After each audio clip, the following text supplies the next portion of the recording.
The village of Makuzi drowsed beneath the waking sun. Roosters crowed between houses of warped brick and corrugated tin. Outside one of these dwellings, Miriam balanced a basin of water on her hip, watching her 9-year-old son Talino chase a green lizard past drying laundry. "For school, Talino," she called, failing to stifle a smile. In the wash bucket, her hands paused.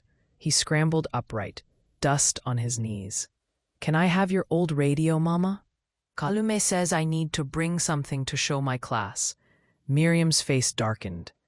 That radio had belonged to her late husband, Bashiri. She almost refused, but then she saw the way Talino's classmates looked at him, the way their parents whispered about her, the widow missing rent again. She relented, pressing his cheek. He beamed. Next door, Madame Chide, the landlord's wife, dumped leftovers for the street dogs. Her daughter, Patience, the best-dressed girl in school, inspected the scene with guarded interest. Patience wore her father's gold wristwatch, too large for her thin arm. She caught Talino, watching, and scowled, but glanced with envy at the radio hidden beneath his school jumper. Subscribe and hit like. Our powerful stories add years to your life. Join our Story Lovers Club and let us know in the comments, where are you listening from? Makuzi's market sizzled with life by 8. Stalls fought for breath under the jacarandas. Bananas, cassava, jeans miraculously acquired from the city. Miriam bartered a sack of groundnuts for soap and kerosene. She avoided Madame Chide, who demanded rent with the bitterness of the underpaid, and instead greeted Auntie Sefu by the tomato stand. "Clever boy, your Talino," Sefu commented, pushing a ripe mango into Miriam's hands. "I saw him drawing cars on the walls again," Miriam blushed. The drawings meant trouble, but they also filled her with pride.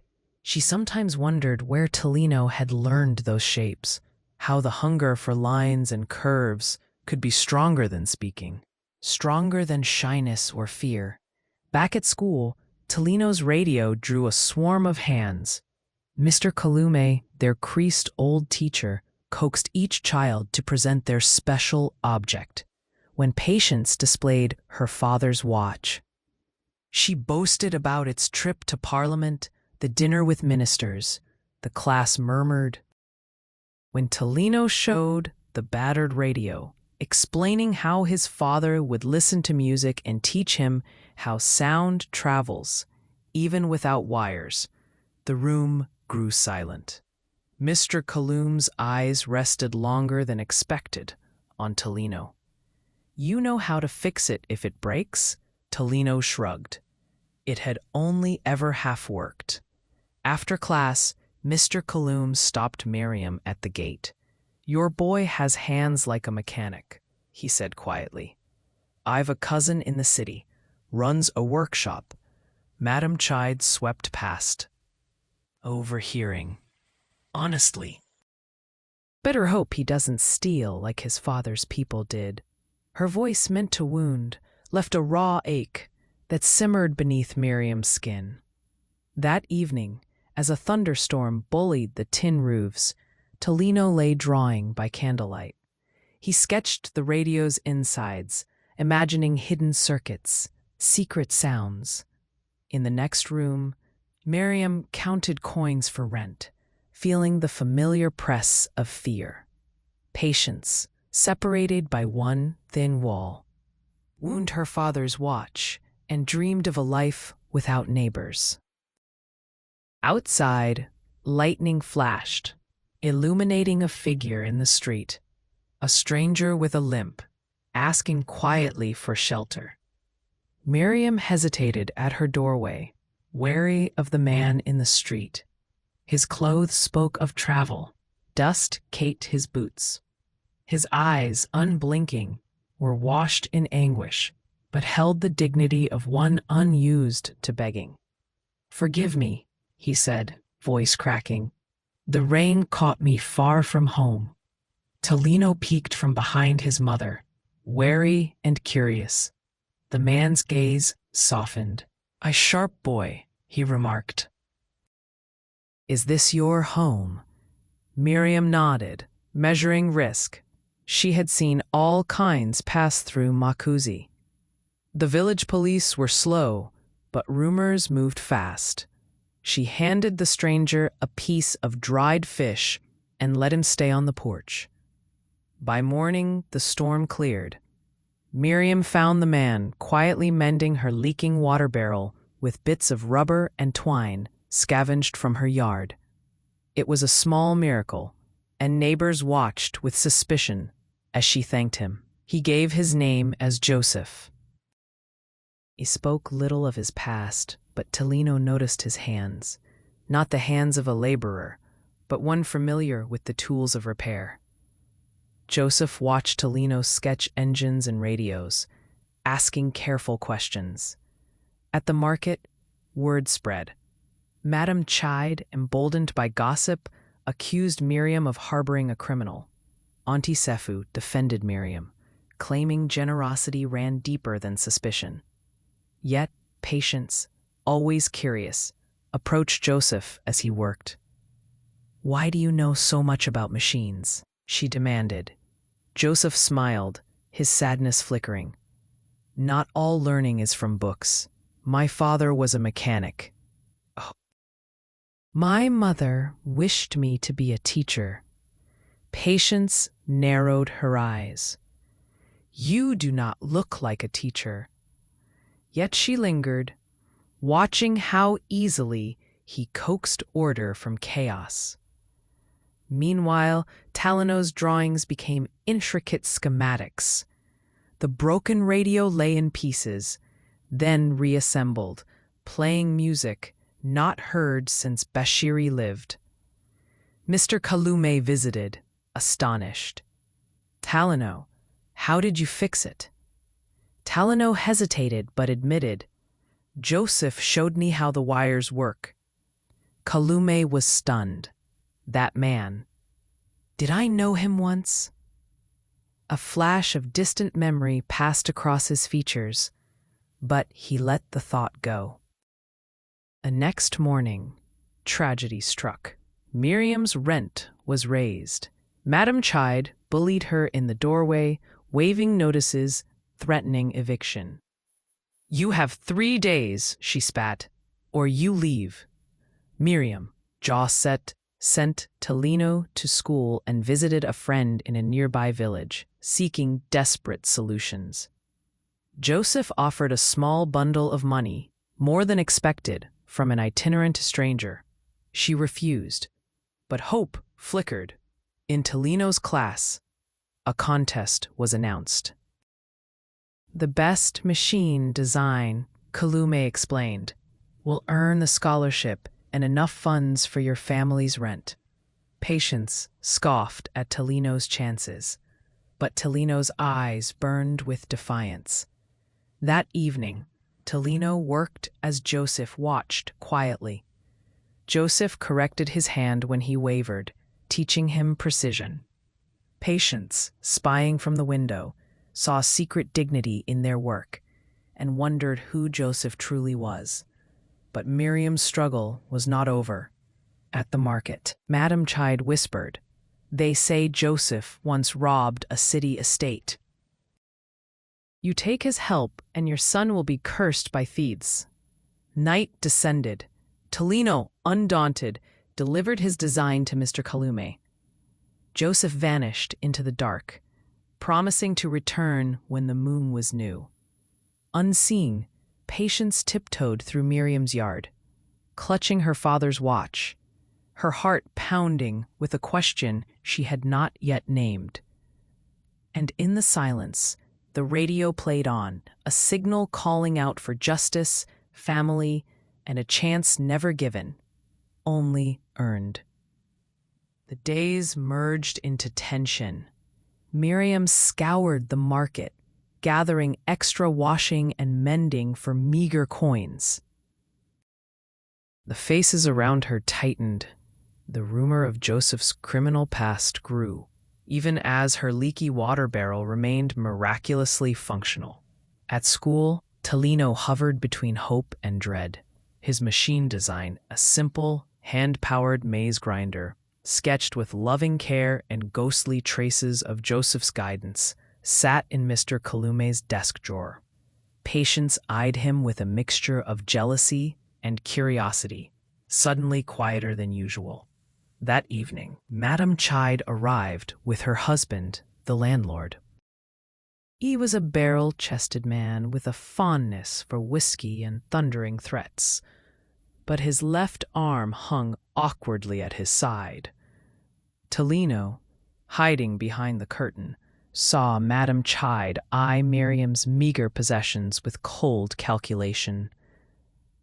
"You have until Sunday," the landlord said, voice slow and dangerous. "My new tenants come Monday." After they left, Miriam's resolve broke. She sat on the step, heart pounding.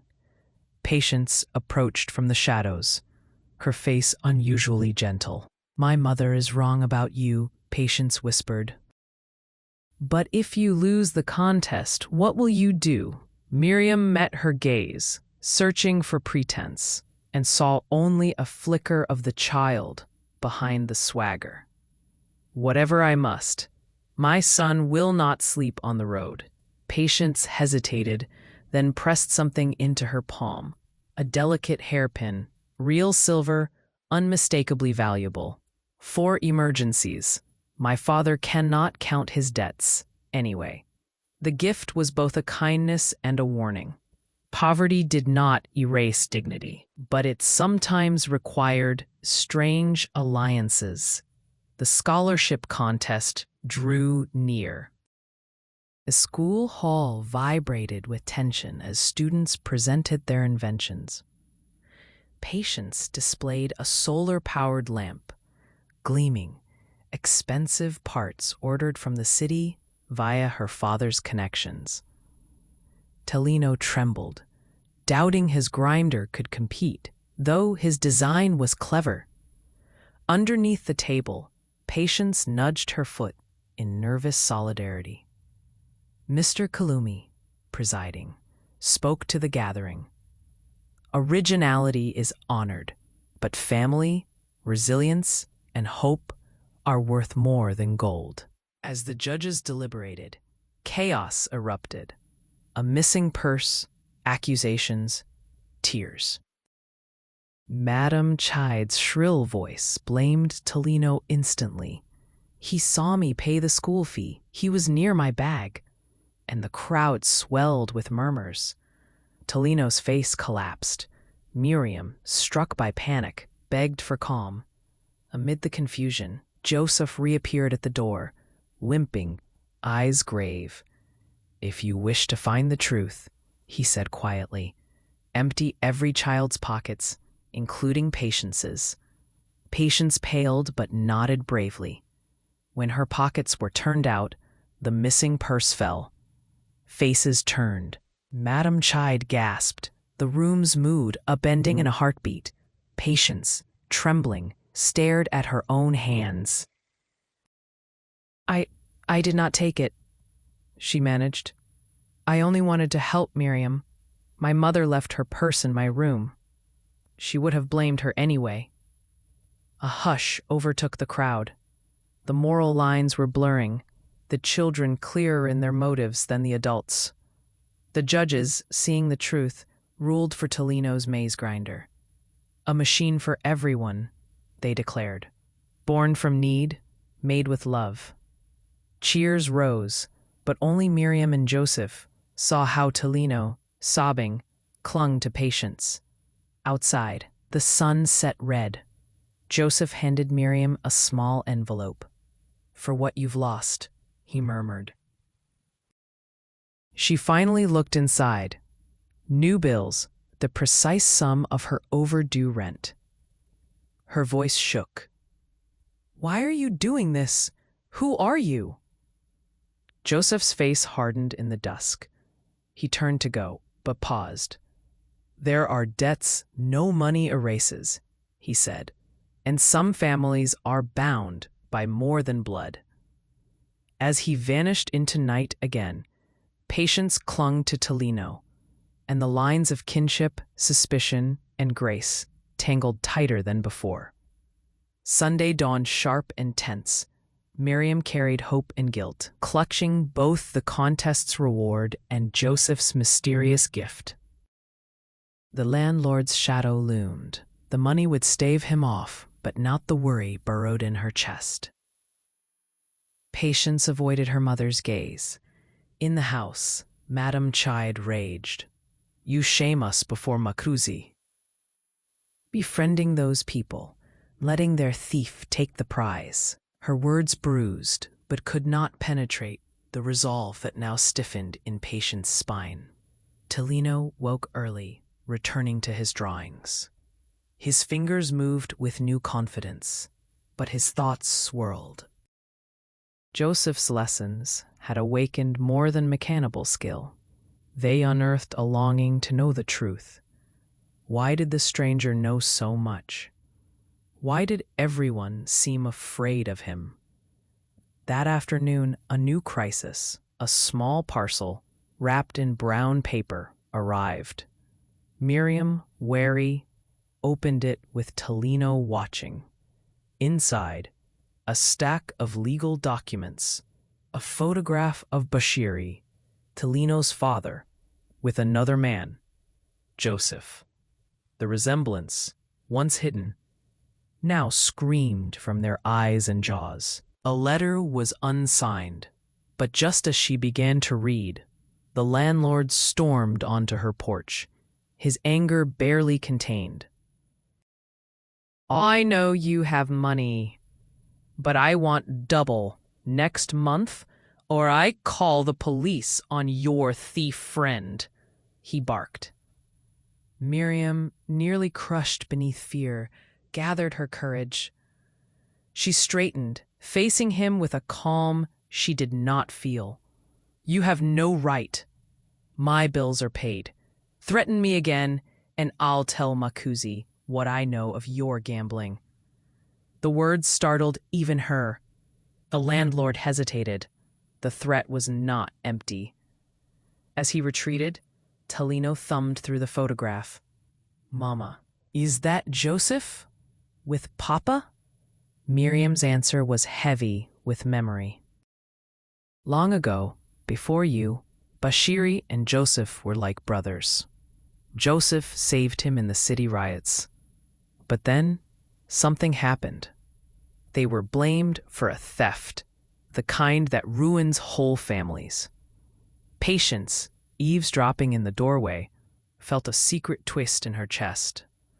Her own father had once mentioned Bashiri, spitting venom about traitors who bring shame to their class.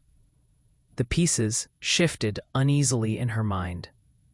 With night fell, a silence tense as wire.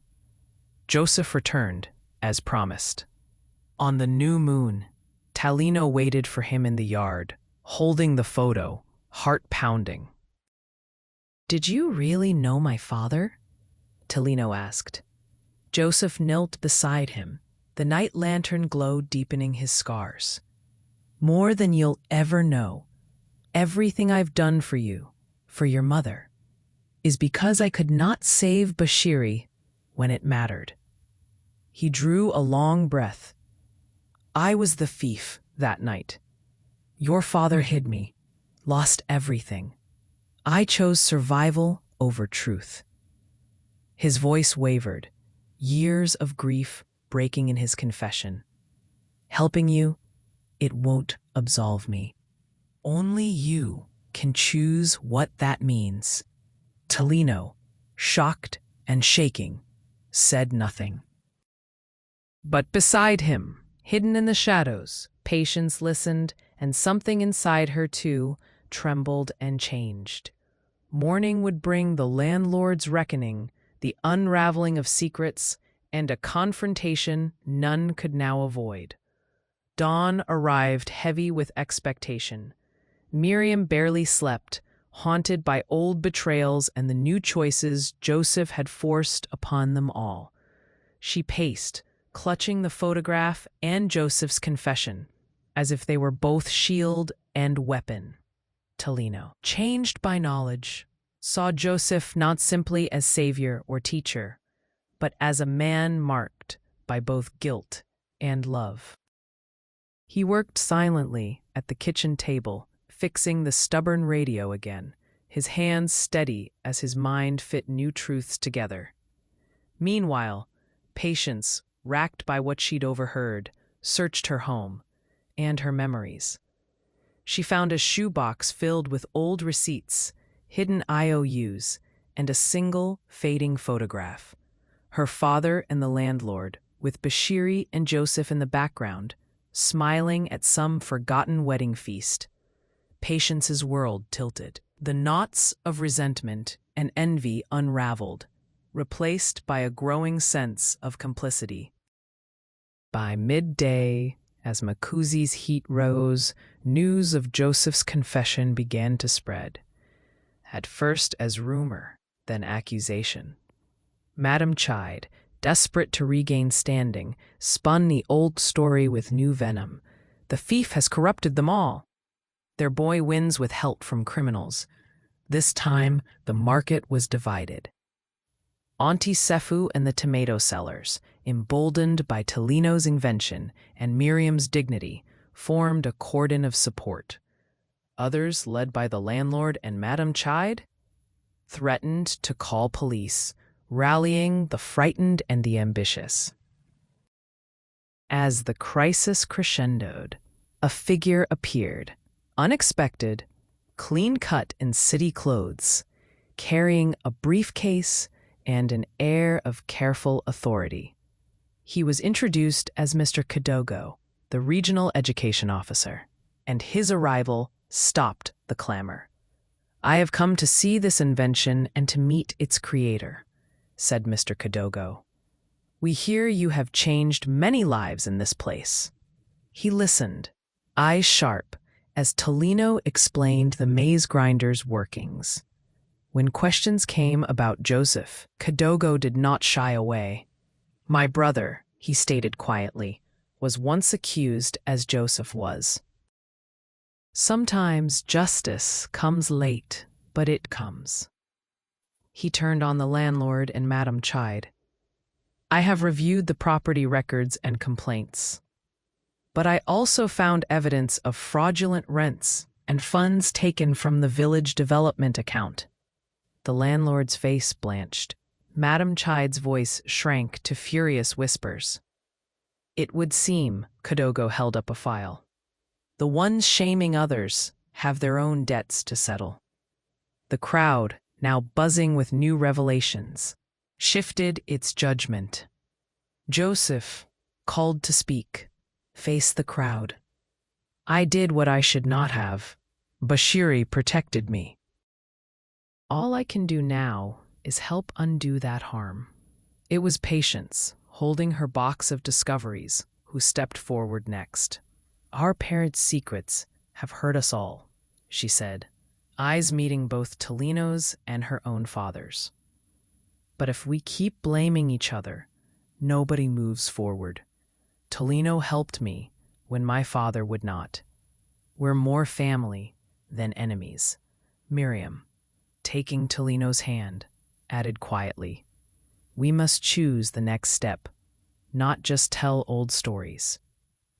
The village felt the possibility of justice, not fiery retribution, but something harder, restitution and forgiveness. Kadogo nodded. "The law sees crimes committed, but it also sees hearts willing to mend. Joseph will work with Mr. Kaloum and the school to teach mechanics for free. The landlord will repay stolen funds or answer to the district judge. Madam Chidi will," he paused, letting the consequences hang, "apologize and help those she wronged." Tears streaked Madam Chidi's face. Pride fought humility in ripples. The landlord finally bowed his head. And as for Talino, his victory was no longer simply winning a contest. It was proving a spirit strong enough to piece together a fractured family and a frightened village. The sun descended, and in the cooling shadows, Patience offered Talino her father's mended watch. "It keeps better time since you fixed it," she joked, but in her voice was the hope of new beginnings. Joseph, forgiven but not forgotten, remained, no longer a fugitive, but part of a community seeking new balance. But one last reckoning remained: Bashiri's name, Talino's future, and Miriam's decision about what kind of life they would choose, now that justice had come home on feet both slow and sure. Night fell quiet over Makuzi. For the first time in months, Miriam felt the ache in her shoulders ease. She stood in the doorway, watching Talino and Patience in the yard, chalking fresh designs on a broken door laid flat. Joseph cut wood nearby, helping Talino craft the first real prototype of the maize grinder.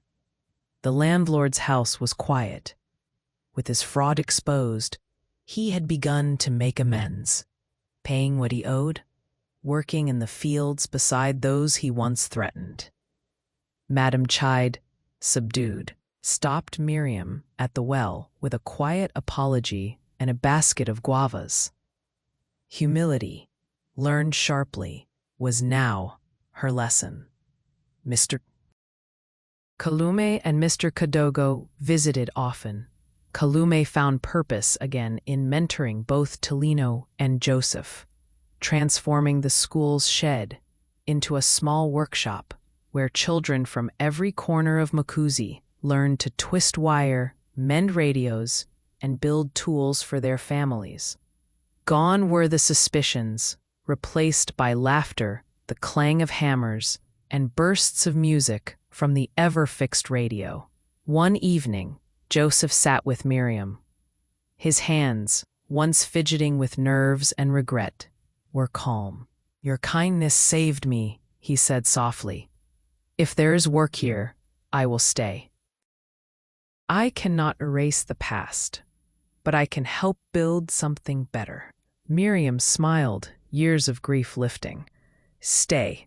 Let the village see that wounds can heal, and that forgiveness can do what anger never could." Talino entered, waving a sealed envelope. "A letter from the city. Mr. Kadogo sent my designs to the Polytechnic." His voice, excited, unburdened, shining in the dusk, told the true ending. Doors, once barred, now open. Patience grinned at his side, their rivalry now gentle, their alliance unbreakable. "Teach me how to use your grinder," she teased. "The nays at my house will never know peace again." That night, as the lanterns flickered and the radio played, clear and sweet, Miriam understood that home was not just a place, but a promise. Justice was not only found in courts or punishments, but built daily in acts of courage, truth, and mercy. Above them, the sky swelled violet and gold. The village, no longer merely enduring, had begun to hope. And in the small workshop behind the school, the future hummed with invention, forgiveness, and the repaired bonds of family, chosen, accidental, and enduring.